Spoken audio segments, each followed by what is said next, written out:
Hey everyone, welcome back to the channel. Today we're going to be going through the trivia and deleted scenes for season 3 of American Dad. They're some of my favourite episodes in this season and also some of the funniest deleted scenes that I am livid didn't make the final cut. I know you've been waiting a while for my next video, so I'm going to stop waffling and just get right into it.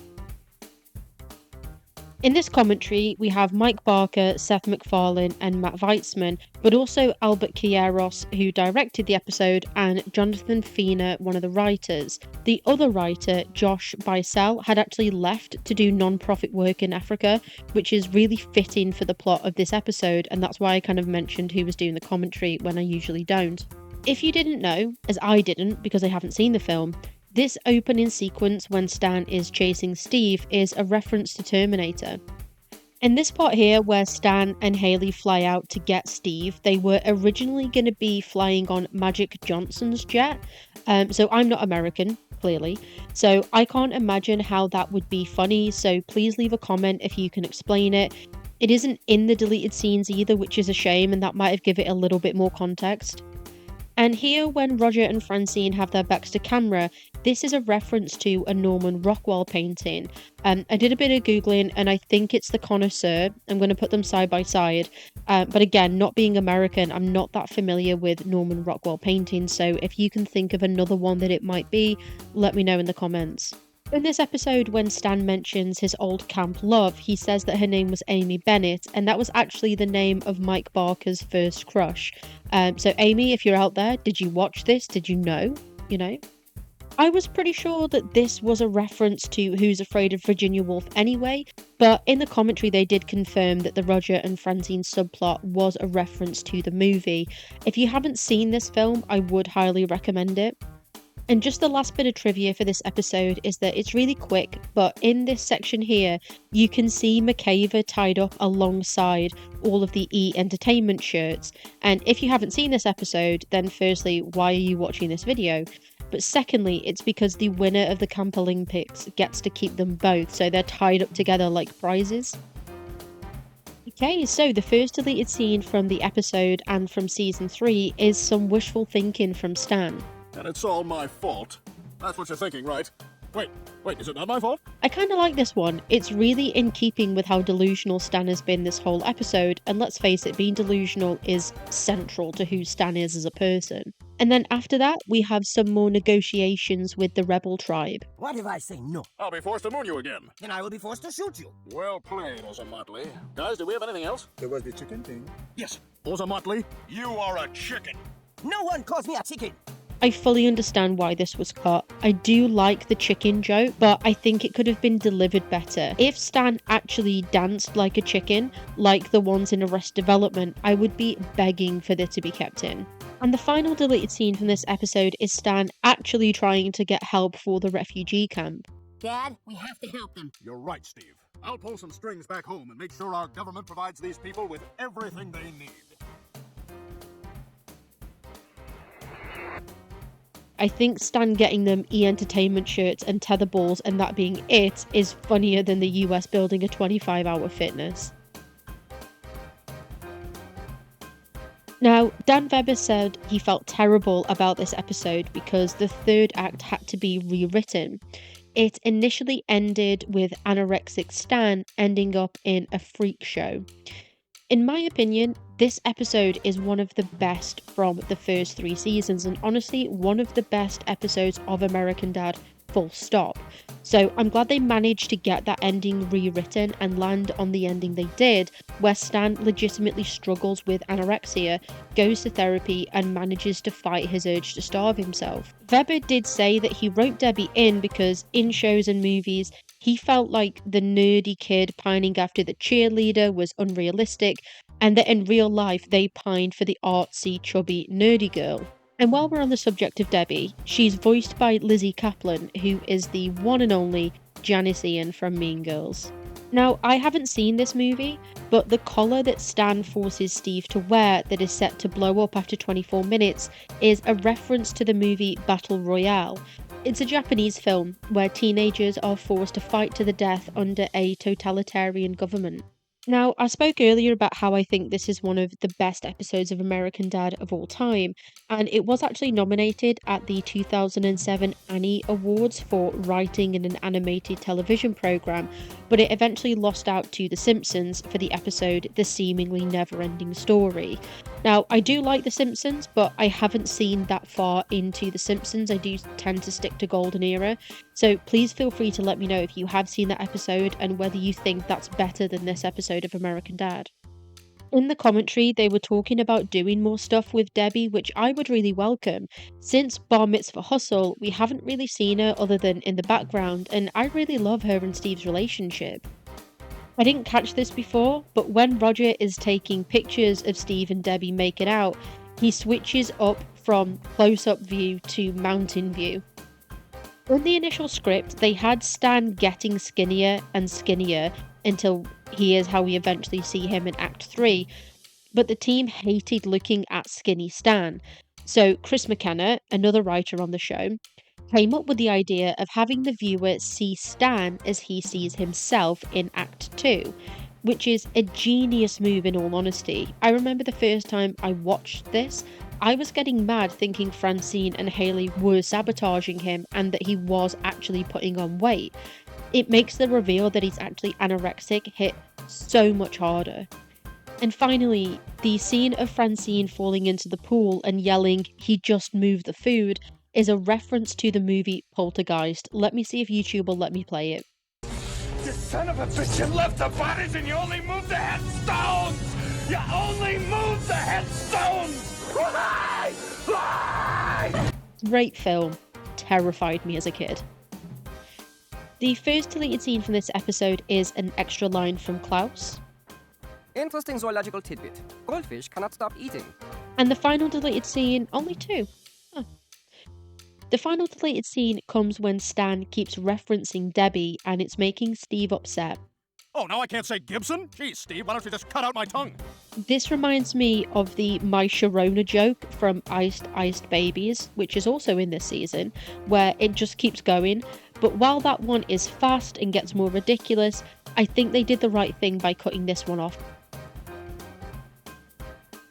Steve is based on Mike Barker, and I'm so glad to have that confirmed because I've always thought they look quite similar to each other. It was really interesting to learn that every prop in every scene is designed by someone, something that as we watch we might take for granted, that there's a light in the background, that there's a pen, that there's something on the table, for example, but people have put time and effort into every single piece of that. A shout out to Zeke Johnson and Catherine Aguilar who run the props department. You guys do a great job. Stan's robes is a nod to Steven Seagal in Glimmerman. Powerful, powerful piece of cinema. Never saw it. The commentary for this episode was done by some of the artists who said that the Golden Turd segments are always fun to do because they get to play around more with character designs, angles, shadows and colours. And they also said that from beginning to end, an episode takes about a year to be created. So for a season to come out each year, they're working on like 15 to 20 episodes at a time. That's crazy. So this first deleted scene is almost exactly the same as the one in the episode that aired. However, in the final cut, Roger makes a joke about Ashley Judd being chased through the woods, whereas in this one, "How could I forget you, my good time gal? Who needs the damn movies? $15 to see what Jodie Foster's gonna be trapped in next? Movies are dead. Long live TV!" I'm not gonna lie, I don't really get either of these jokes, so they're the same to me. Now this next one, I love. Good news, kids. Those flyers we've been handing out have finally paid off. Your father's been spotted in the park. He was hunting squirrels with a toothbrush, which is, is a little, So, who wants to tell Mommy she's pretty? This is classic Francine. Love her. I really wish this was kept in. And next up, honestly, this is pretty pointless, so I can see why it was cut. I'm back, seller of cars. I do like seller of cars said like it's an insult though. And this next one, I actually don't get. Well, maybe you should go visit your sensei. Get a tune-up. Oh, tune-up. What is that, some sort of pun? Because I bought so many cars? What's a pun? Bless you, Francine. Bless your heart. Tune up and buying cars. Is the joke that there isn't a joke? I really need help with this one. And the final deleted scene is an extended scene. Dude, it's okay. She'll come around. It just sucks, you know? It's like she's jealous of my work as chief bomb maker at Arabs for Chaos. Ooh, probably shouldn't have told you that. I thought we were friends! You thought what I made you think. But seriously, check out the Relationship Rescue Handbook by Dr. Phil. Save my marriage. Usually in the episode, it cuts after Stan says, "You thought what I made you think." I really like the added line. The idea of Stan reading a Dr. Phil handbook is so funny to me for some reason. The idea for this episode came from the writers wanting to address Stan's issues with homosexuality, but they didn't want to do a gay marriage episode because it's been done before on so many different shows. So they went for the Log Cabin Republicans, who, funnily enough, actually showed this episode at their 2007 convention. The shot here with Francine on the loo was a fight with the censors because they didn't want Francine's underwear to be bunched up at her feet because, God forbid, right? And this scene in Stan's play where Lincoln dies, the background is an accurate depiction of the play where Lincoln was shot. When we cut to the concert for Clay Aiken, that's actually Scott Grimes doing the singing voice. This is actually the first episode so far without Haley and Klaus. They needed to trim it down so their parts got cut. I think we might see them in the deleted scenes. And this episode was originally going to end with Stan as an actor addressing the viewers and saying something along the lines of, "We had a lot of fun tonight, kids, but don't grow up gay, don't disappoint your parents." But they decided to end it on a nice note. You'll get to see in the deleted scenes, don't worry. The first deleted scene of this episode has 2 extra jokes. But you told me we hate the gays. That was A, before I knew they came in Republican form, and B, before they cut and styled my hair.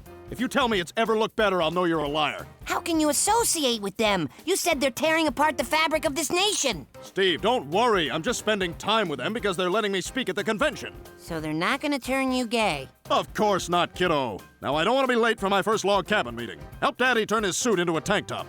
The first one about Stan's hair never looking better, honestly I can take or leave, but help Daddy turn this suit into a tank top is genius. I'm honestly so mad they didn't keep this in.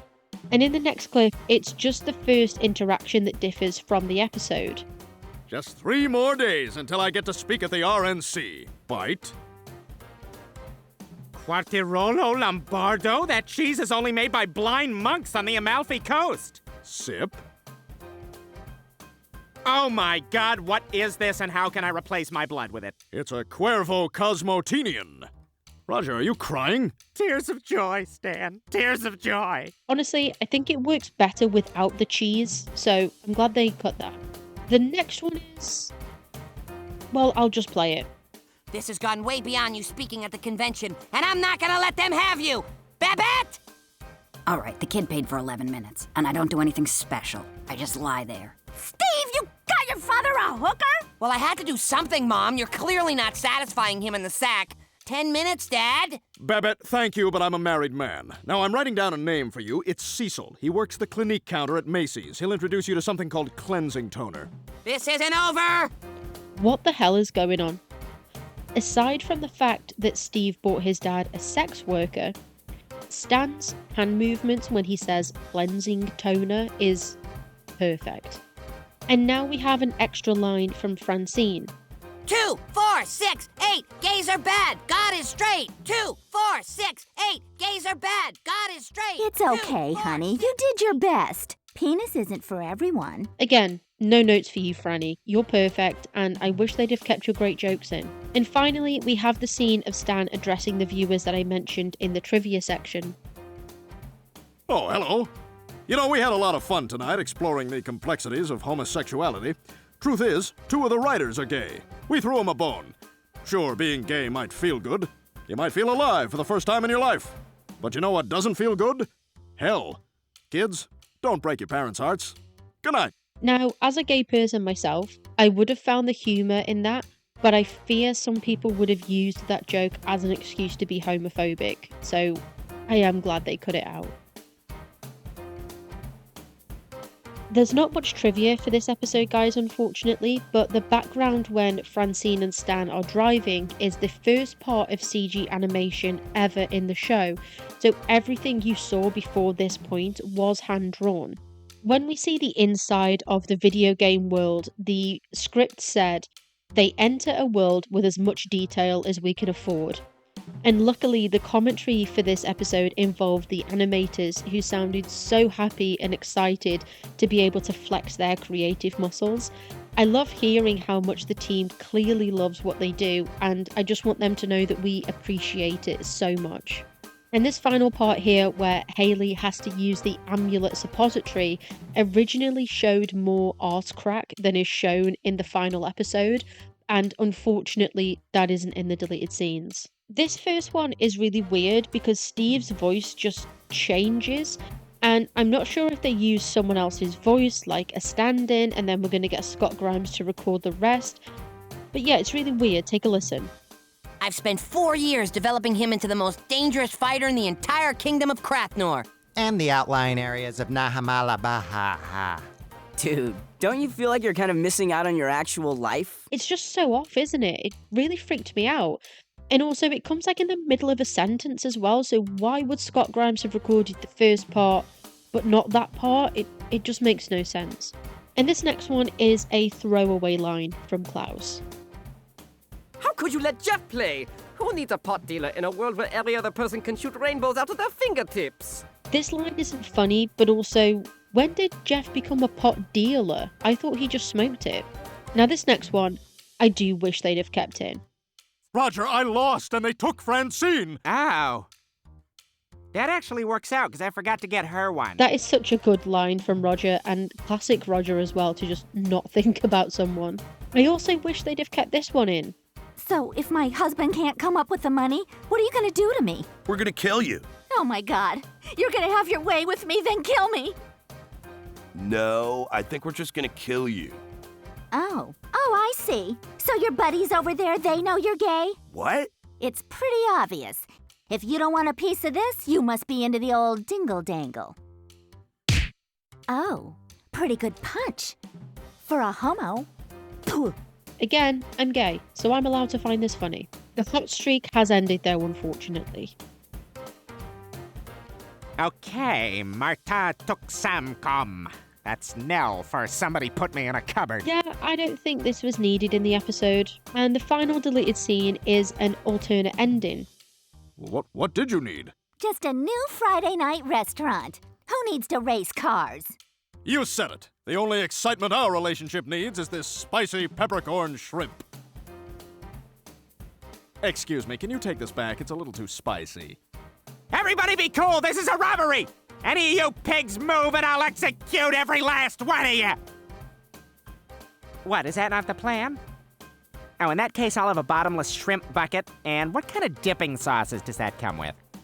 I have mixed feelings about this. I think it's funny that Roger tries to rob the restaurant, but ends up sitting down and ordering some shrimp. But I also think the ending of the actual episode is just a lot tighter and cleaner than this one. Episode 6. This isn't from the commentary, this is just me. When Stan wraps up Francine's legs, how exactly does he expect to sleep with her when her legs are cling filmed shut? The squirrel pencil sharpener on Stan's desk here is a real prop that the team found around the Fox Studios. I really want to know what show that might have been from, you know. When Stan sprays the pepper spray on his crotch and says, "Quick, wash it off between your legs," he was originally going to say, "Quick, wash it off with your vagina," but the censors wouldn't let him, unfortunately. And these characters in Vazitech are based on the mascots for the World's Fair in Japan in 2004. Their names are, and I'm going to try my best here, Moziro and Kikoro. If you're from Japan, let me know. If you speak Japanese, let me know. That was probably awful. And finally, when Steve Healy went to the University of Arizona, he was given a coupon book that offered money off an abortion, which was the inspiration behind the vasectomy coupon. Now, I hesitated on putting this in because I thought he was taking the mick, but he sounded so serious that I don't think he's lying. So this first deleted scene is honestly just a bit weird. Hey, bro, catch! Oh my god, a Blorginian war cruiser! They do not come in peace! Hide your daughters! I don't buy for a second that Roger doesn't know what a frisbee is, especially because in a couple of episodes it's established Roger has been on Earth since at least the 70s. I imagine that they had to cut this next one for the censors. Francine, I thought about what you said about having a baby. You're right and I'm wrong, and there is nothing suspicious about that. Oh, Stan! Now, let's go see what unprotected sex feels like. Hi, suicide hotline? Oh, hey, Reggie. Yeah, it's me again. I just need to talk. Honestly, though I think they could have done without Klaus calling the hotline, I think Stan's line of "let's see what unprotected sex feels like" is absurdly hilarious on its own because, bro, you've got 2 children. They actually did mention this next line in the commentary and said it had to be cut because of the censors. Francine, you want to grab me the bug spray? There's a trail of ants heading for our sex towel. You had a vasectomy? Look, I know you're mad, but I'm sliced. There's nothing we can do. How about some angry no-baby sex? The issue the network had was that if the ants are going towards the towel, there must be... what's the best way to say this?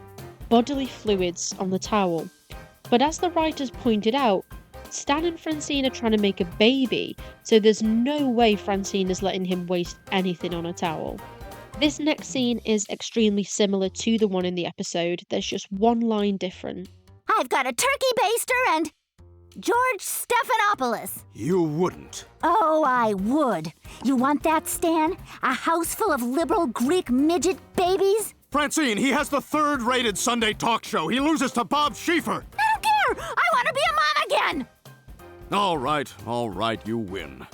I can't risk another Stephanopoulos. In the episode, Stan doesn't say, "I can't risk another Stephanopoulos," which was a bit of a Mandela effect for me because I swear I'd heard that line before, but clearly not. I double-checked on streaming and on the DVD, but this is definitely a cut line. And again, we have another slightly extended scene here. Why am I doing this? I am a mother. A great mother. And our kids are the proof. Oh, Stan. I guess we can get rid of this. Whoa, don't throw that away. I made that. It usually ends after Francine finishes speaking and she doesn't go to throw the bottle away. I actually like the way that Stan says, "I made that," in that whimpering voice, and I wish they'd have kept it in. And the final deleted scene of this episode is another extended scene. Is it a car? Some kind of car? Please, God, let it be a car. A truck? A van? A car? I don't know what it is! There was a boat! We're not seizing the day at all. I thought I had the perfect evening plan, but I've let you down. We should just go out in a glorious blaze! You know what would really be seizing the moment? If you and Haley made out in the closet next to a dead guy. Yeah, that'd be great. What are you doing? Don't worry, I totally have a plan to get me out of here. Ethan's line about going out in a glorious blaze isn't in the episode as it aired, and I'm 50-50 about this line. On the one hand, I think it really heightens Ethan's plan to end his own life, but also, I think the episode made it pretty clear already that the lad's unhinged.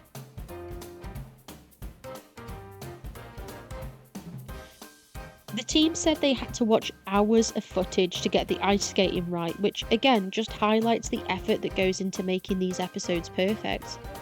Standards didn't want Francine to stick her arse out when she farted, which is frankly ridiculous. Male characters do that all the time. If you think of Peter Griffin in your mind, he's sticking his arse out to fart. Like, what's the issue? The Knight is played by Tom Hollander, not Tom Holland, Tom Hollander, who also played the performance artist in Lincoln Lover. Initially, this role was played by Rainn Wilson, who played Dwight in The Office, but he refused to come back for re-records.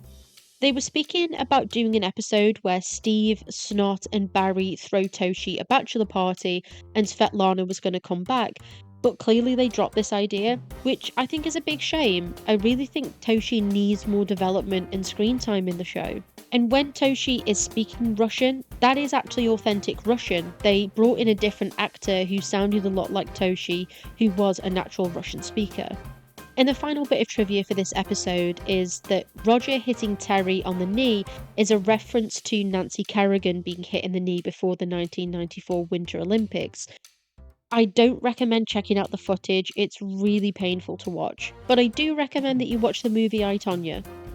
The first deleted scene from this episode gives us a better glimpse into Roger's home planet. God, it's freezing in here. Why is the door open? Oh, Haleykins, this snow reminds me of my planet so. Of course, it's 400 degrees colder there. You're kidding. Nope, the entire planet's covered with ice. And chickens. God help you if you ever give them the vote. I love hearing things about Roger's planet, and the line about the chicken is not only funny, but also a reminder to us in the 99%. And this next one is another extended scene. We actually do hear part of this as voiceover in the final episode. Wait, someone accidentally ordered a woman in the mail? Grandpa? No, it is a little side story. I'm using it to break up the main story so you don't get bored. But I don't know any of these new people. Hey, who's telling the story here? Well, I'm just saying. Who's telling it? You are. Damn right. I'm telling the schnitz out of this story. I do like I'm telling the schnitz out of this story, I can't lie, but I can see why this was cut. And another extended scene next. Steve, I noticed you weren't rooting through my garbage this morning. That was the old me, Lacey. Now that I have Svetlana, your discarded Q-tips have lost their allure. Oh, because I've changed my mind. I'd love to go out with you sometime. Stop embarrassing yourself, dollface. I've canceled my crush on you. Well, if things don't work out, call me. Oh, this'll work out. 'Cause love between a white slave and her 4 co-boyfriends always works out. We're living the fairy tale, boys. I think the back and forth between Steve and the cheerleader goes on a little bit too long, but the line about them living the dream really got me. Up next, we have a deleted scene involving Roger, and that's all the context I'm going to give you. Look, can I just talk to Shirley again, please?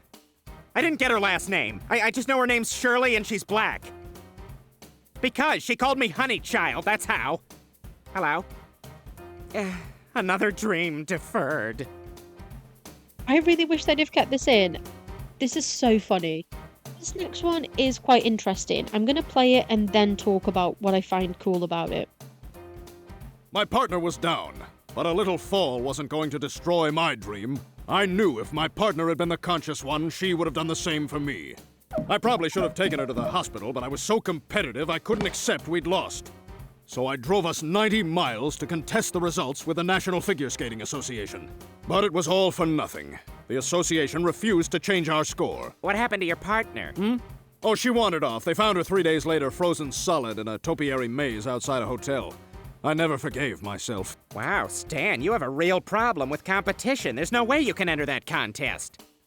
So the reason I think that this is cool is because it's not necessarily a deleted scene or necessarily an extended scene, although it is in a way, but it's almost just like a different view of a scene that we do get. So in the final episode, the part where Stan is ice skating and his partner's head slaps up against the side of the glass, we kind of see that, but we hear music over the top of it. We don't get to see any of the sound effects of her face up against the glass. And then obviously at the end you have the reference to The Shining. And up next we have an extra line from Barry.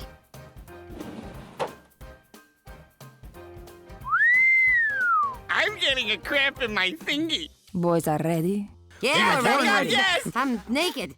I'm so glad they cut this, and not because of the joke, that's fine. The way Barry's voice actor delivers the line just really weirded me out. And this next extended scene has just one extra line from Francine. At this part of our routine, I want you to do a sal cow from a Mohawk entry. Is that something I can even do? Sure it is. Watch. Ow! I either chip my tailbone or there's a Dorito in my underwear. Maybe I'm being too squeamish right now or too picky right now, but this line actually gave me the creeps a little bit. And we have yet another extended scene. So Francine had lost her husband again. But not to winter this time. This time she had lost her husband to his competitive nature, which unlike Mother Nature knows no season. Hey, Grandpa, how long were you a fish? Aren't you listening? I seamlessly transition from Mother Nature to the inner nature of man. From something harsh without malice to something cool by intention. These are the choices we make as men. Were you ever a shark? Yes! I was 2 sharks and a monkey! Now shut up and listen! They should really just start calling these extended scenes rather than deleted scenes. Moving on. So similar to one earlier, we actually do hear the part about being 2 sharks and a monkey, but this is voiceover towards the end of the episode. But that extra narration from Klaus and the argument with his grandson are all new. I do like the narration from Klaus, it's honestly quite beautiful, but I'm not so keen on the interaction with his grandson.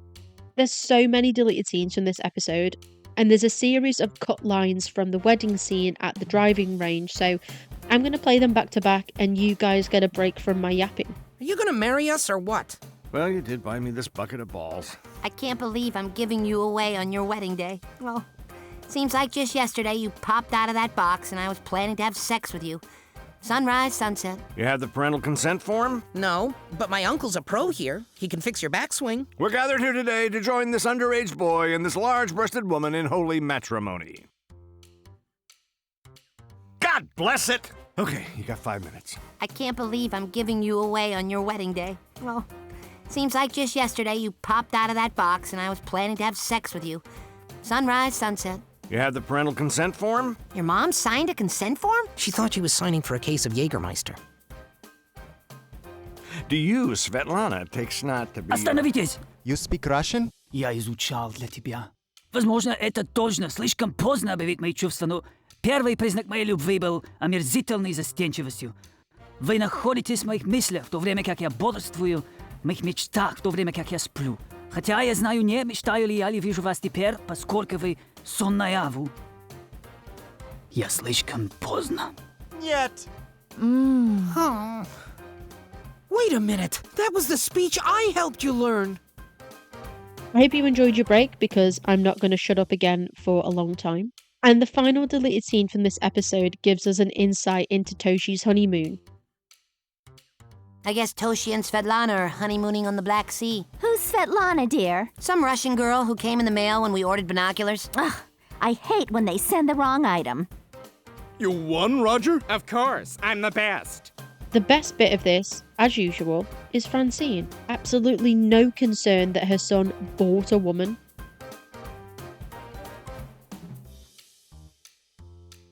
I've never noticed this before, but Roger's arse is shaking so violently when he gets shot in this opening scene. If you weren't already aware, the squirrel subplot is a reference to What's Eating Gilbert Grape, a film from the 1990s with a young Leonardo DiCaprio. And actually John Krasinski, Emily Blunt's husband, plays this squirrel without a learning disability. And I'm just giving you a heads up now, the rest of the trivia from this episode is just pointing out references. I can only work with what I've got, you know? Steve and Roger in this scene are references to Holden Caulfield from Catcher in the Rye. I think that's how you say that name. That's such an American name. And Mary Tyler Moore. And they didn't mention it on the commentary, but surely Roger here is a reference to Andy Warhol. And finally, Steve here is clearly a reference to Midnight Cowboy. Like I said, I'm just working with what I'm given. The first deleted scene is more evidence of Stan's idiocy. What's all the commotion? Wait, Dad, you can help me with my report. Sure, be glad to. Steve, I don't think that's a good idea. Why not? Dad's a genius. Once I even saw him spell Shell Oil on an upside-down calculator. In my college days, I could also spell boobless. Pretty sure the B is an 8. Beyond that, I'd have to dig up my old notebooks. 2 things I love about this scene. 1, Stan writing rude words on a calculator into his college years. And 2, him needing a guide on how to do it. It's a real shame they cut this scene. Up next, we have an extended scene.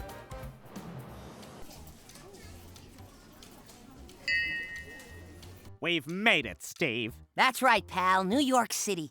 No dumb people here. They herd them all into New Jersey. Finally, someone brave enough to take a swipe at New Jersey. Look, there's Gore Vidal lunching with Vidal Sassoon. I wonder what they're talking about. I'm sure it's of Vidal importance. Oh, Stephen, it's like our very own Algonquin Round Table, without George S. Kaufman's monstrous Jew-fro. Now, I don't get this, and I'm not going to Google it. Does Vidal mean something in a different language? Comment if you know, please. They didn't mention it in commentary, but I think I know why this one was cut. So, greyhounds are a noble breed. Fast.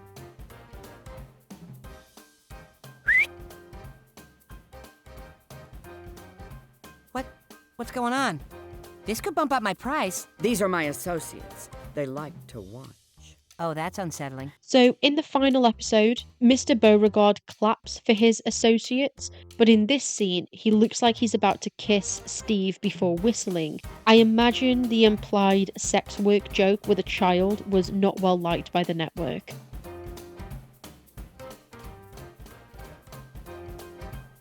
The idea for the episode came from Bill O'Reilly's whole war on Christmas, and the writers figured that Stan would probably have the same ideas as Bill O'Reilly, which I agree with. We know Stan is a Republican and a Fox News watcher. They made a joke that no one listens to the commentaries, and to send the writers a postcard addressed to Steve Healy if you were listening. I'm going to do it. Let me know what I should write, and I'll pick the funniest one. Now, the Ghost of Christmas Past is played by the one and only Lisa Kudrow, Slay, but they said that she is in the next Christmas episode, but she isn't. The next Christmas episode is The Most Adequate Christmas Ever, and there is a lawyer character called Michelle, which is the same name as the Ghost of Christmas Past in this episode, but she's played by Paget Brewster and has a completely different character design. So I checked the wiki, and they said that Lisa Kudrow barked at reprising her role, but I haven't been able to find any source saying that there was any beef, but maybe we'll get the story in next season's commentary. Jane Fonda and Donald Sutherland were offered the chance to play themselves, but they turned it down, unfortunately. And now this episode is the first time that the continuity of Roger is broken. As the writers show, he's been on Earth for decades, but it's been previously suggested that Roger came to Earth shortly before he and Stan escaped from Area 51. And finally, this whiskey bottle doesn't say Jack Daniels, it says Joe Daniello, who has directed several episodes of American Dad, and his first as a full director being the upcoming episode A.T. The Abusive Terrestrial. Okay, so into the deleted scenes. Stan, did you remember to get a gift for Roger? Roger? He's not a Christian. You think he cares that 2,000 years ago our Lord and Savior was born in a mangler? I think you mean manger. No, honey, you're thinking of manager. Just get him something, Dad. He's so depressed. Why can't death find me? I'm right here. Fine. I can take or leave this one. Roger's drunk rambling is funny, but not so funny that I'd have kept it in. The next one is a slightly extended scene. I used to love Christmas, but now the liberals have decided that Christmas is offensive. Someone's feelings could get hurt. You know who's to blame for this? Well, do you? Jane Fonda. Jane Fonda. Today's liberals are yesterday's hippies. And those hippies would have worn themselves out dancing in the mud, but no! She had to revitalize their dying movement by going to North Vietnam and humanizing the enemy. They're just farmers! Don't bomb children! That was the beginning of the end. 1972, when Hanoi Jane gave the left a face and a body. A hot, hot body. I mean, Stan's right, Jane Fonda is hot. She was hot in the 70s, she was hot in the 80s, she was hot in the 90s, and goddammit, she's still hot now. Fight me on this.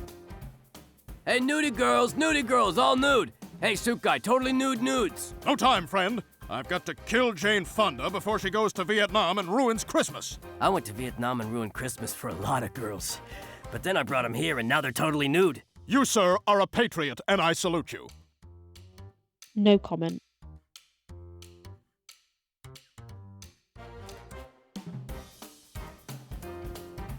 First off, wild story, but Matt Weitzman's son has peed in the mouth of Slash's son.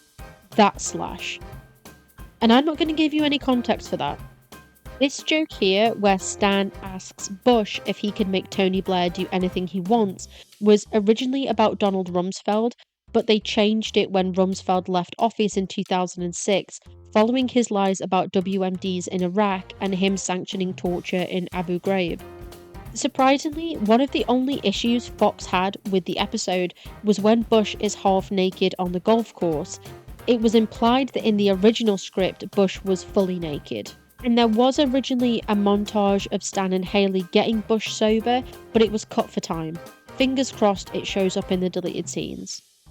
Speaking of the deleted scenes, here is the first from this episode. You know what? I don't even care anymore. I'm through with you. You are a lost cause. Lost cause? What an awful thing to say. Sure, it's bad, but 2 gasps? Really? Awesome. It's nice to know what you really think of me, Dad. So the only difference is Stan questioning if Francine and Haley both needed to gasp, and I don't know what this offers. Next up, this scene is extended by just one line. My son, Steve. Holy we just tried to call you. Don't move. You got a pair of foul-mouthed kids, right? You get it. And again, just one extra line in this one too. Actually, Stan, I'll meet you downstairs. I've got some legislation I need to pass. I don't understand. I, have a justice I need to push through. For the Supreme Court? Is there a vacancy? No, Stan, look. I've got an insurgency to quell. Not really getting you. I gotta poop, Stan. Oh, all right, okay, gotcha. Can I be honest? I don't find this bit particularly funny in the episode anyway, so that extra part about quelling an insurgency doesn't do anything for me. I think my bias towards Francine is already very clear, so I'm not going to comment on this next one. You guys can guess if I like it or not. So like, can you make Rumsfeld do whatever you want? Like if you told him to eat a bug, he'd have to eat a bug? Like any type of bug? Like a bug with a lot of legs? That's right, Stan. Wow. Haley, do you want some potatoes? Francine, she's paralyzed, not deaf. What if I just put a little food? And this final one, I think this works for 2 reasons. Maybe I ought to quit this whole president thing. It worked for Nixon. He's still got a library. What? Oh, I've seen my approval ratings. Truth is, Stan, America just don't like me no more. Firstly, I love the idea that Bush thinks that Nixon just quit being president because he wanted to, and also love the subtle joke of Bush saying library.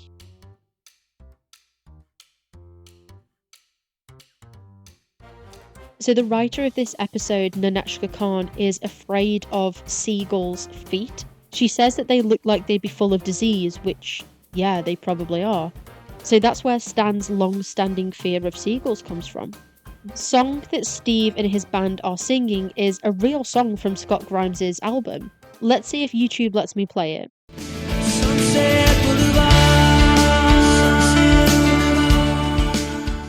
That's from his 2005 album, Living on the Run. Check it out, why not? The voice of the original drummer before Krispy Kreme McDonald's comes to take over is Iggy Pop, and there was originally a line about the drummer wanting to sleep with Steve and his friends, but he said no, and honestly I don't blame him. I don't think I'd want to have my name attached to a joke about paedophilia if I was a celebrity either. In the original script, Paco said he had like 16 brothers and sisters, but the network thought that was too racist, so they went for the line where he says, of course he has siblings, he's Mexican. But I mean, isn't that just the same joke, really? And the final bit of trivia for this episode is that Matt Weitzman sings Country Roads to his newborn every night. And I just think that's so lovely. Honestly, that song makes me patriotic for a country that I've never been to. First extended scene from this episode is an extra line from Jackson in the bathroom. Your cover's been blown. Where are you? I'm sorry, could you repeat that? You're in Whatistan? Do you have any mints or gum or anything? Thanks. I had chili for lunch. Really? I couldn't tell. I quite like this for 2 reasons. First is Jackson thinking Stan is working the bathroom like you get at nightclubs, but also that Stan does have gum and that he gives it to Jackson. If it was cut for time though, I do understand. There are far funnier jokes in this episode. And there's actually quite a lot about this next scene that's different. Patti LaBelle's here to see you. What? Yeah, she's in the living room. At first I thought it was Aretha Franklin, but then she said she wasn't. Ms. LaBelle, Stan Smith. I am a huge fan. I love your hit song. I don't know any of your songs. Please, it's fine. I'm immensely rich. I sleep on pillows made of poor people's babies. Darling, I'm here because I'm a big fan of your bears. A friend showed me one and honey, Miss Patti just loved them. I would like to sell them on my shopping network show. Would Miss Patti object to a kiss on the mouth? Object? Hell no! Miss Patti might even turn it into a Frenchie. In the episode, Stan says R&B music is one long song, rather than pretending to know Patti LaBelle's music. She also doesn't make the joke about sleeping on poor people's babies, and instead of asking Patti if he can kiss her on the mouth, Stan asks if she'd be able to hold them both up if he added his legs to the hug. In every way, the scene in the episode is better than this one, but these jokes are still so funny. This final scene is actually completely deleted from start to finish. God, Dad, you're such a hypocrite. You criticized Greg and Terry for using Paco. That was to walk their dog. This is for the American dream. Besides, this country was built on the backs of others. The bears are my railroad and Paco is my Chinaman. Sure, in 100 years, we'll probably feel bad and make these Mexicans a museum, but for now, I just need them to build my bears. Haley, it's okay. I'm grateful for the steady work and free soda. We did it. We got a full deleted scene. The line about the American dream I can take or leave, but the flippant way Stan talks about building Mexicans a museum is peak satire, and I really wish they'd have kept that in.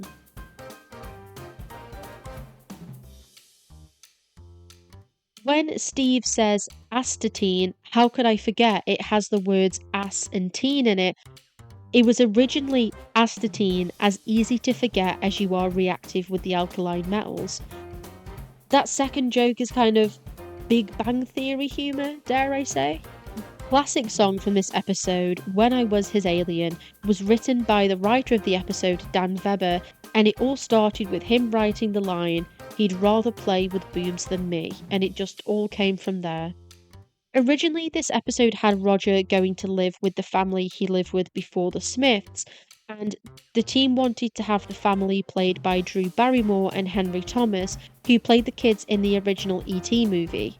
It never occurred to me before, and this also isn't from the commentary, this is just me picking up on things, but Stan and Francine are wearing Mr. and Mrs. Pibb sashes. Now, the drink is called Mr. Pibb, so it's at least plausible that Stan's sash would exist, but did Francine go out and get her own matching Mrs. Pibb sash? I love that for her. When Henry throws Roger at the wall, initially they had a crack in the wall, but standards made them take it out. I expect it implied too much force or violence.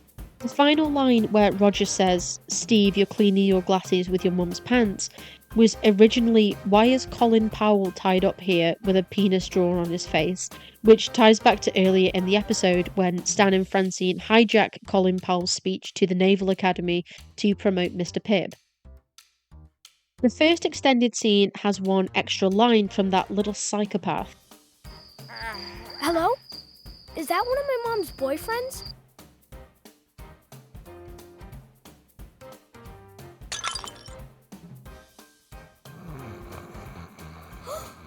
An alien!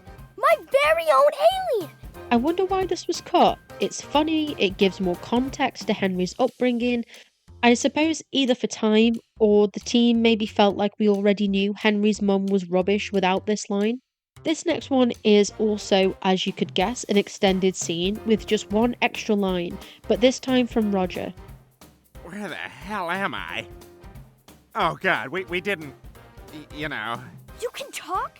But you're an alien! Alien? Don't be ridiculous. I'm Bill Cutler, local midday news anchor. Oh crap. Look, kid, I gotta go. And this never happened. It's all a hallucination. You took expired Ritalin. You're tripping your nads off, little man. Please don't go. Again, that "you're tripping your nads off, man" line is so funny. I low-key don't like this episode because it makes me uncomfortable. The violence against Roger just really does make me uncomfortable. If it had more humour like this, I'd probably watch it more. In this one, there's a couple of slight differences. Don't do it, Roger. You deserve better than this snot-nosed creep. You don't understand. He needs me. Roger! Don't worry, I'll be fine. You come after us, I'll turn him into the government and rat out your whole family. Give it up, butthole. He's my alien now. So first of all, we don't see Roger outside and him saying, "Don't worry, I'll be fine," in the actual episode. And there's also a small line change. When Henry says, "Give it up, butthole," to Steve, he actually says, "Give it up, butt face," in the final cut. And finally, we have a slightly extended scene when Stan is addressing the Naval Academy. I know that you will all gladly lay down your lives in the pursuit of signatures to save Mr. Pibb for generations to come. It is your duty. It is your privilege. It is your destiny.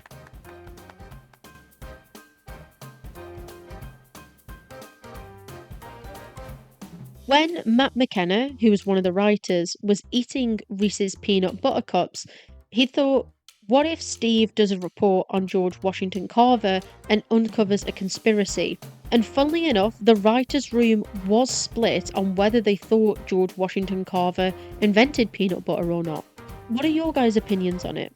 I don't really have an opinion. I don't eat peanut butter. I don't really care. Is this a real conspiracy? The scene with the detective and the anagram written in blood is a reference to the Da Vinci Code. I wouldn't know because I haven't read it or watched it, and I'm not going to. The Jenga B story in this episode kicked off a Jenga craze in the writer's room. I hope they played it better than Roger did. Similarly with Dungeons and Wagons, the team said it was really fun to be able to work with colours and shadows in a way they usually don't. This episode, it was due to the mystery element and the visual conventions of the mystery genre. In the Filibuster pub, you can spot the members of the A-Team, and in the car park, you can see the A-Team van just there. First up, we have an extended scene, and it's another reason for Francine to have a bottle of wine. God, that bath was great. I have to do that more often. Hey, Haley, what's chutney? I don't know. I think it's some kind of fruity sauce. Thank you. Love it, but I also can't hear the word chutney without thinking of mango chutney, really any type of chutney. And then we have another extended scene. I nearly cut this one as I didn't think it was different from the episode. Is that President Lincoln? Yes, and two members of his cabinet, William Seward and Salmon Chase. It was 1865. The North's victory over the South was imminent. We can force emancipation of the slaves upon the South, but I fear those crackers will never embrace the Negro as their equal. The only difference is that Stan names the other two men in the picture in this scene, but in the episode, it only mentions Lincoln. Super cool extended scene here, guys. I bet you were dying to know about William Seward and Salmon Chase. I think you guys are really going to love this next deleted joke. Look! The symbol! We gotta get that pole! Good luck. Strippers hold onto their poles tighter than Mama Celeste holds onto her cherished pizza recipe. Abundanza. Excuse me, ladies? This is classic American Dad absurdist humour for me. I wish they'd have kept this in. And this one really did get a chuckle out of me.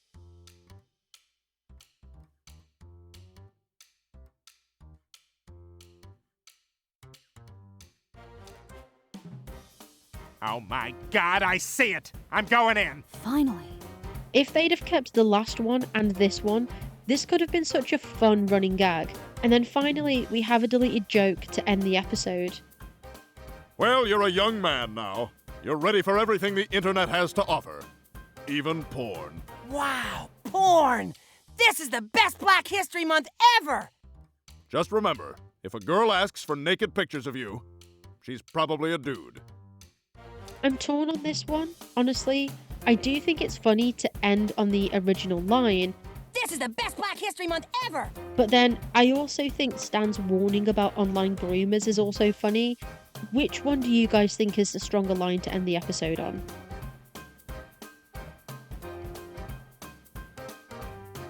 Unsurprisingly, Standards had an issue with the blackface, but the team fought against it as it was needed to show just how much of an idiot Stan is. They had to add the line of Francine being angry at Stan for making the family look like racists to cover their arses.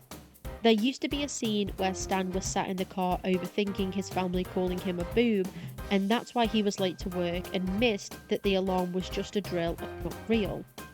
The guys were joking around in the commentary booth and got Matt McKenna to do the voice of Buckle, and he said, "I used to be a Disney Imagineer," which is actually a line from a future episode, The Littlest Horror House in Langley, and I wonder if they were writing the script for that episode around this time, or if this was a random line that sparked the idea for Buckle's backstory.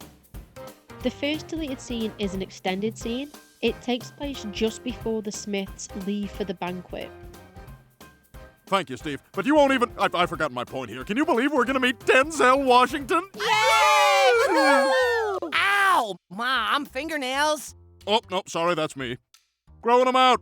Trying something new. Now, the line in the episode is, "He's like Harrison Ford dipped in chocolate," which is far funnier than this gag about Stan's fingernails, but I do like the way he checks his nails. Call back to Lincoln Lover. And next up is another slightly extended scene. I love it when you kids get along. Where are you going? Gotta go back. I promised a guy at work I'd get a picture of me hanging off Angela Bassett's bicep. I love the idea that Stan thinks he would be welcome back to the banquet, or that Angela Bassett would let him anywhere near her. She does have great biceps though, I'll give him that. This one is the scene that I mentioned in the trivia section. I have been making the decisions that keep this family on track for 20 years. I deserve a little respect. You're in the pantry. I'm looking for peaches. Looking for peaches. Stupid cover. They're probably calling me a boob right now. Oh, maybe I'm overreacting. Boobs aren't so bad. They're tender, perky, celebrated in song and story. What the... What's happening? We've been banging on the window for an hour and a half, but you wouldn't respond. What are you doing in there? I, was looking for peaches. I do like it, but I don't think we really needed another moment of Stan being stupid, and I didn't really need to understand why he was late for work. Another extended scene next. Here we are, safely away from all the devastation. I didn't hear a blast. Yes, it was silent but deadly. You know what I'm talking about, Francine. My God, it's really over. I can take or leave the joke about silent but deadly, but it has bothered me since I saw this episode that no one in the family wonders why they didn't hear, feel, or see a nuclear explosion. Now, I really like this next one. No, I can do this. I promise I will find us something to eat within the hour. You can time me on the clock I made. Oh my God, is it stick-on pine cone already? It's classic Stan to get this delusional. As I mentioned before, being delusional is like 75% of Stan's character. And finally, we have an extended scene of Stan being scared of Buckle. I don't see anything. Dad's just trying to scare us again, so we'll respect him. I swear it was him! Haley, get my pistol. Steve, board the windows. Francine, dig a fire pit. Enough, Stan. No one's listening. In the episode as it aired, Stan doesn't tell the family to grab his guns or anything. It just cuts to Francine telling him no one is listening. I don't think we miss out on much by this being cut, although I did enjoy him asking Francine to dig a fire pit in the kitchen.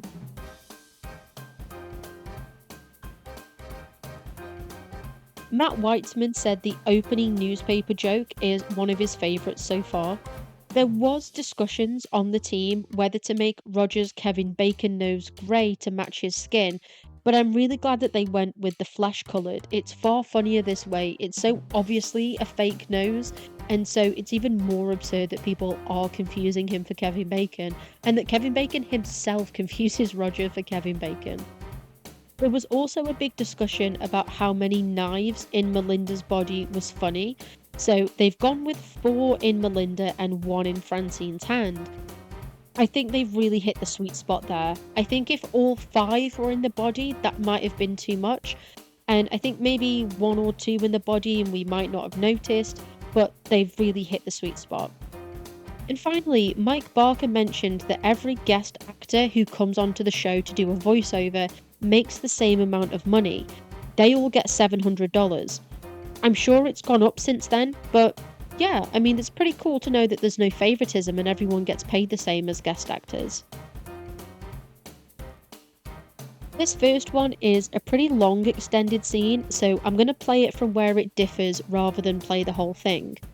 You and Melinda got in a big fight last night, and she never wants to talk to you again. What? I don't remember that. You were really drunk. You called her a... Listen up, Smith. I'm sending you to a week-long seminar on lying under pressure. It will be held in Miami Beach. Miami Beach? Wow! This isn't a vacation, Smith. Someday you're going to need to lie under pressure, and I don't want you to just stand there like an idiot. I won't miss a moment of it, sir. Jorge! Uno más corona, por favor. You said some bad things. But Melinda and I never fight. Well, normally no, but you know how nasty you get when you drink. I do? I didn't know that. That's because you always black out. Look, Francine, your friendship is dead and buried. Buried behind the Olive Garden. The one in Richmond. I'm gonna go,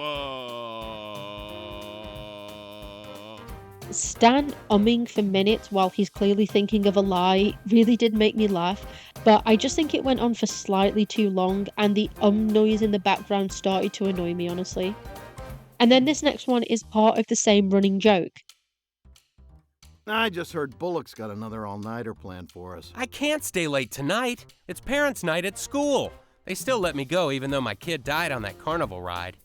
I mean, Hey, Stan, let's ditch class again and find that topless beach. You're on! Francine. This one is so much funnier than the one before, but if you cut that one, then this one makes no sense whatsoever, which is a really big shame. I feel like I'm saying this a lot today, but I don't get this final one, but in a way I think that adds to the humour. I know we're all sad about your mom being gone, but here's something to cheer us all up. Stan Smith's famous dinner-cooked chicken. Who's good at chess now? What the hell is Stan on about?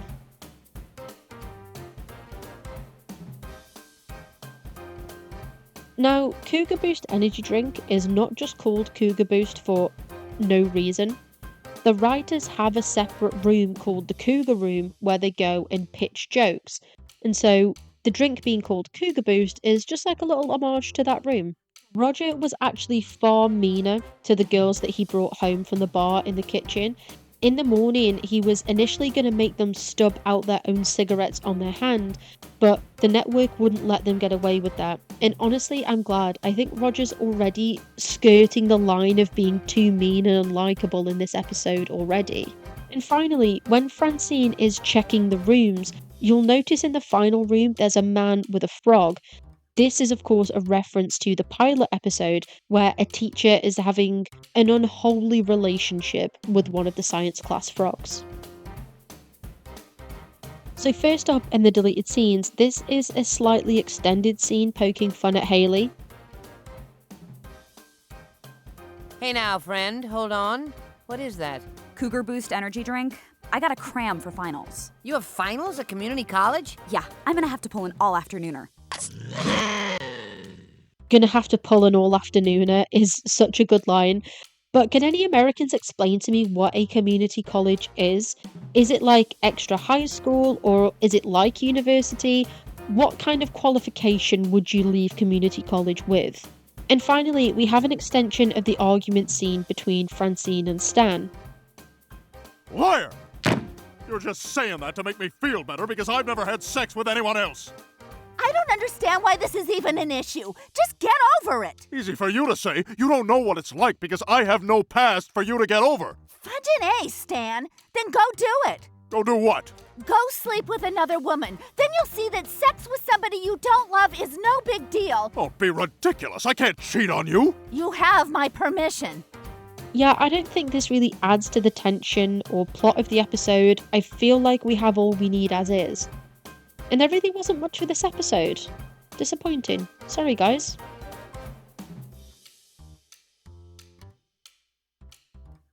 I never thought of this, but it makes so much sense. The show has a retakes department. Now, obviously in animation, you're not retaking a live scene, but what they do is when the animation comes back from Korea, which is where it gets coloured and filled in, they watch it, look for any mistakes or things that aren't working as well as they hoped, and they make those changes and send it back to the overseas studio in Korea for retakes. And again, super interesting to learn that they're making changes up until a couple of weeks before the show goes to air, especially for episodes that air later on in the season. They try to get the show completely locked and timed by about 6 to 7 weeks before the episode airs, but sometimes things come up and it's a lot tighter. You're talking kind of 2 or 3 weeks before airing sometimes. Now, this couple that Roger shows the house to are based on a real-life married couple who are friends of the show, and they didn't say who they were, I suspect to respect their privacy, but it's just nice to know that they're putting their friends and their family in the show. Just makes it feel a lot special, I imagine, for the writers, the producers, and the animators. Originally, they were going to show the photo of Steve's bomb that Roger gives to the guy in Mexico, but the network wouldn't let them do that. I mean, they never said that specifically, but I can imagine that the network wouldn't let them do that. And the final thing for this episode is that in the original script, when Stan and the lad are walking away from the motel, the little lad throws a hand grenade into one of the cars because when they were listening to people talking in their hotel rooms, the kid heard Mr. Hallworthy say something bad about him, but they cut it, and it is actually in the deleted scenes and quite funny. So here we go. The first extended scene from this episode is extra lines from Stan about how much his neighbours love him. You're right. It wouldn't be fair to them. The neighbors love me. I'll stop by and make their week. Let them feel my muscles, touch my gun, smell my hair, envy me, clip my nails, say who's there to my knock-knock jokes, ask me where I bought my shirts, smack my ass, tie my shoes, hem my pants, floss my teeth, punch me in the face, stuff like that. The list getting more and more absurd as it goes is such an American dad joke, and it's a shame that they cut this, especially because the line in the episode is, "Stop by and make their week. Turn the chicken crap they call their lives into chicken salad. The good kind, with grapes." which doesn't stir anything in me. And next up, we have some oversharing from Mr. Hallworthy. Doing a bang-up job, son. Thank you, Mr. Hallworthy. Now, I'm going to a neighborhood party, but in 20 minutes, a heavy-set Oriental gal is going to deliver the mail. Take her upstairs and have sex with her in my bed. Excuse me, sir? Don't end up like me, an old man filled with regrets. Back in refrigerator college, I could have nailed this chubby Korean tomato named Cindy Cho. Didn't do it. Now I'm dead down there. Okay, Mr. Hallworthy. Oh my God, I have fallen. Roger, are you okay? No! Yes, play along. I'm gonna squeeze this old coot for some quick kashish. Ow! Ouchie! Ow! What's going on? I genuinely don't know what to say about that. Probably a censor issue that they had to cut it, and if it is, I can see why. Another extended scene next. It's a bit of a long one, so I'm going to chop it up a little bit. Francine, the spread is incredible. It's not me, it's all Stan. I've got so much love to give. Sometimes it hurts, but it's a good pain, you know? Stan saying he has so much love to give is way funnier than the original line of him giving that kid an eclair, and the line delivery from Seth is just perfect. So Lisa, who is this handsome new piece of arm candy? This is Bjorn, my Norwegian lover. We hooked up at a Chili's happy hour while the kids slept in a booth. I am being from Norway. How interesting I find that. Please continue. As you wish. I come from the land of ice and eternal daylight. My people cannot grow mustaches. What you call spaghetti, we have been unable to define. Well, thanks for the party.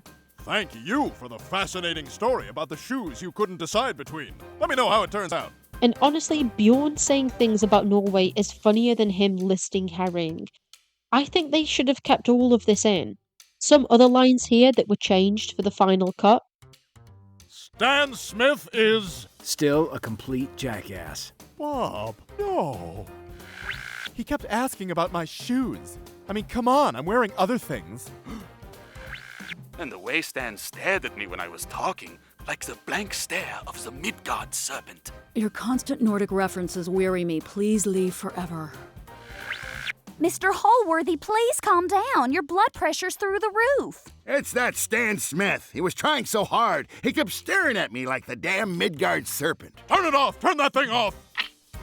the Midgard serpent, which is a real piece of Norse mythology, by the way. It's called Jormungandr. Jormungandr? It's really interesting, you should check it out. The Midgard serpent references are funnier than Bjorn referencing Herring again. Turns out I've got beef with Herring. This next one is brilliant. Are these rocks? Not just any rocks. Pocket rocks. You keep them in your pockets. They only work in your pockets. That's how you know you got pocket rocks. Woo! Oh, and they come with a dance. Let's do it. Pocket rocks, pocket rocks. I like to dance with pocket rocks. Oh my God, Johnny fell in the pool while dancing. Whoever saves him will certainly be beloved. For he who is not afraid to risk life and limb for a neighbor in need. Oh, thank God. My baby. Pocket rocks, pocket rocks. You need to go. I'd have kept this in for the dance alone, honestly. It does make it seem like Johnny ending up in the pool was more of an accident than on purpose, so maybe that's why it was changed, but God, I really wish they'd have kept this one in. And again, another one that I think should have been kept in. How's our house going to help in the war on terror? That's classified, but it's going to help a lot. There should be no more terror at all very soon. You will each receive a coupon good for 5-night stay at the Cornfield Motel. If you get whores, keep your receipts. We may be able to reimburse up to 50%. In my opinion, this is way better than the line about the Cornfield Motel offering all the comfort of corn. The hot streak continues with this one. Francine! Raj just called Rerun a stupid ass, but he was kind of looking at me. I was clearly in his line of vision. I'm gonna shoot him, okay? What are we gonna do about Dad? He's completely lost it. Shh! If he hears us, he'll send us all to the Cornfield Motel! Well, we have to do something. We can't keep living like this. Oh my God, he has heard everything! You were criticizing me. I love the idea of Stan calling Roger Rog, and that he would just casually shoot him in the living room. Unfortunately, the run is over with this next one, in my opinion. Did that couple's check clear? Yep. 50 grand for you, 50 for me. You realize we can't speak to one another for a long time. But if you're ever in Baja, look me up. I'll have changed my name by then, but there are clues all around. It's up to you to solve the mystery. Your name's gonna be Panasonic Jones, like on your luggage tag? Don't try to find me. But if I hear that you die before me, I'll leave a rose on your grave every year. Well, every 5 years. Once. I'll think of you. I won't. While I like the joke about Roger's persona being called Panasonic Jones, I really don't think this adds to the scene. The real humour comes from Roger's bit about the rose on Steve's gravestone, which is actually kept in the episode. Now, here's the deleted picture of Steve's arse if you really wanted to see it. This is just a photocopy of a 14-year-old boy's butt. Perverts. Pervert! What do you call it, pervert? And the final scene is an alternate ending that I mentioned in the trivia section. Honey, can we get a room farther away from old Mr. Holworthy? If I had soup that smelled like him, I'd throw it out. That Linda Mamari is one hairy woman. I felt like Jane Goodall just talking to her. Lisa Collins just brushed against me in the lobby, and those breasts are not real. Oh, checking out women, huh? So you want to go back to your ex-wife? Is that what you're saying? Yes. That's why I just spent $800 on a canoe with you, because I want to end this right now. I feel silly. Wow, Johnny. You're right. Everyone hates everyone. So I'm not despised. No more than anyone else. So, can everyone move back now? 1 second, this is really healing. And that little Johnny Collins, such a whiny know-it-all brat. I should have kicked his ass before my legs turned to dust. Ta, regrets. Johnny, how'd you like to toss a grenade into Mr. Holworthy's car?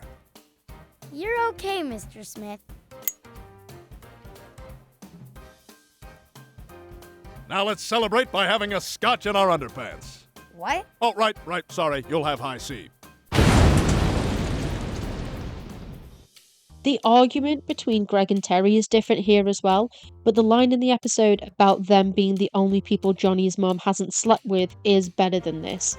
Stan giving that kid a grenade is classic Stan though, but it takes away from the moral of the story, I guess.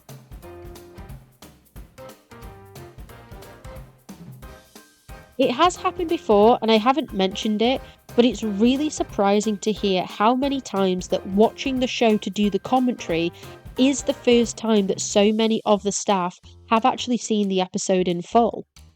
I've never caught this before, but if you look at the top of the statues that the boys got from gym class, that's Freddie Mercury.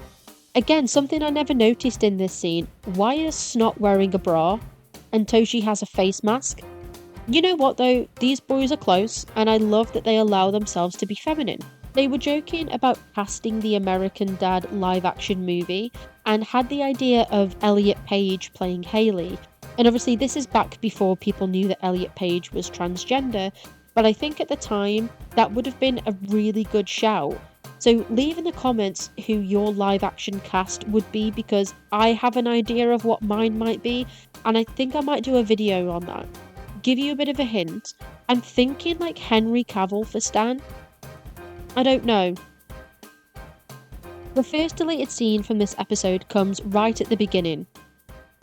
Ah, gym, where huge kids with pituitary problems are pitted against the weak. Run along, young man. Your lifelong insecurities are about to be formed. Usually it cuts off after the line about kids with pituitary problems, and I think they did the right thing. The second line's a little bit redundant. And this next one is another entirely deleted scene. Good, you're not busy. Francine, American manhood is in grave danger. Sorry, my allergies have been acting up. Please go on. I imagine it used to go after the car ride home when Steve and his friends had their participation trophies. Oh, I'm gutted this one was cut. The 3 gasps, then the inhaler really got a chuckle out of me. Up next is a slightly extended scene. Stop, stop! This is not what I pictured when I was at the rope store. It's hard. Oh, I'm sorry. Maybe you'd rather go inside and bake a souffle. Oh, God, yes. Thank you. We'll need egg whites, vanilla extract. Grand Marnier! Ooh! In the episode as it airs, it cuts off after Steve says thank you to going inside and making a souffle. As with the first one, I think they did the right thing in cutting it, but the way they all say ooh did really make me laugh. Now, there isn't sound on this one, and I don't know why.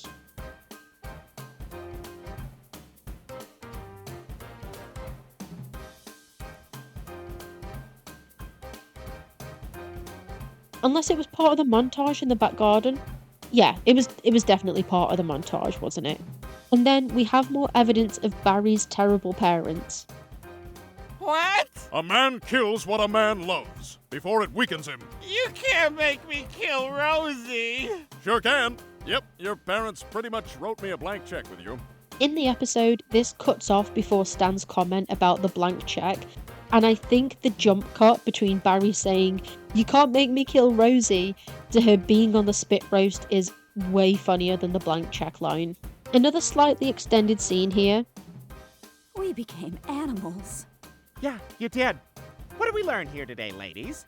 That women are vindictive, competitive monsters, and that aliens will do anything for a t-shirt. Oh, and for the record, I'm the prettiest one in the house. The misogyny in this clip isn't great, but I feel like it's kind of better when Roger does it.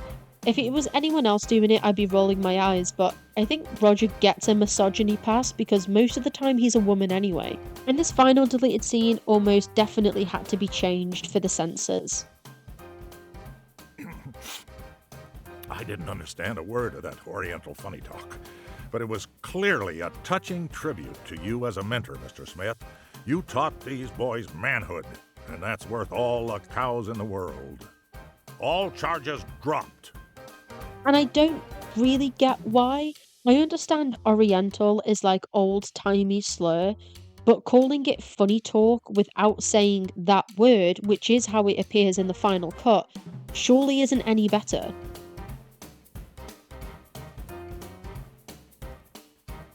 We're into the trivia for the final episode of Season 3 now, and the idea for this episode came because they wanted to do another installment of the Golden Turd saga, and where we last left off there was that the old lady that murdered her husband was going to take it to Florida.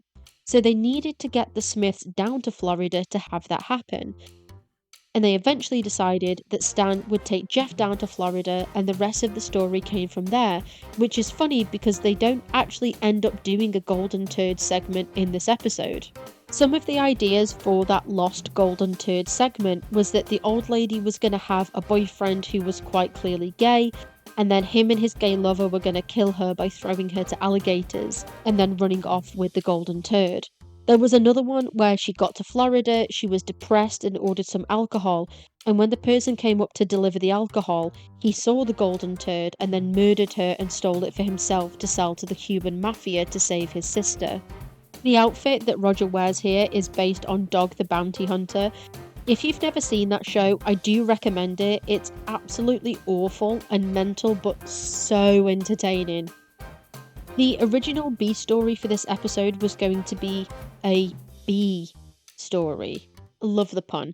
But it is actually from an upcoming episode where Steve trains bees to attack Haley, and that's the episode Widowmaker. So into the final deleted scenes of the season, and this first one is an extended scene, and it involves Jeff and Stan.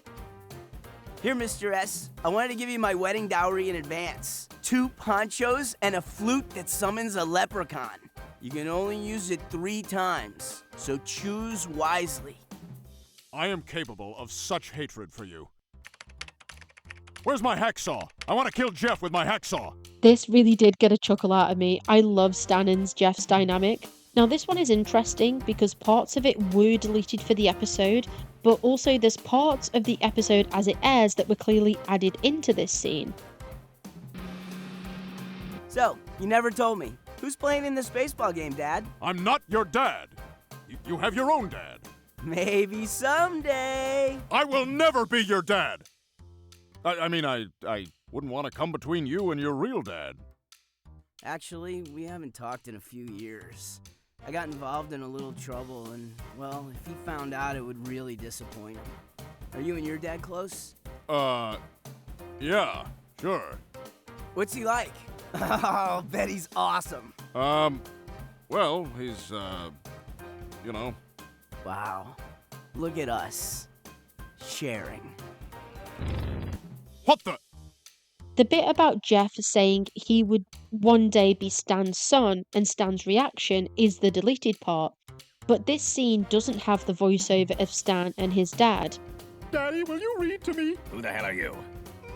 I really like this one, and as you might have guessed, it's because it's a Francine line. Oh, hey. I thought you two went to find Jeff. Mom can't find her car keys. Okay, what were you doing the last time you had them? Driving. I think it was the car. Mom, if we don't find those keys, we'll never rescue Jeff. Did somebody say hot wire? Oh, good, Steve. You found the lost screwdriver we were looking for. The search is over. I got confused again, didn't I? Amazing. I love the bit about them also losing a screwdriver and then the slow realization from Francine. Perfect. I imagine this next one was going to be in the same place that Jeff waking up screaming appears in the final cut. Wow, this is great! I can't believe you're finally taking me to father-son Loveland. Shut up, Jeff. Okay. Glad they went with Jeff screaming, although Jeff believing father and son Loveland is real is really funny. And this one is a different joke to the one that aired.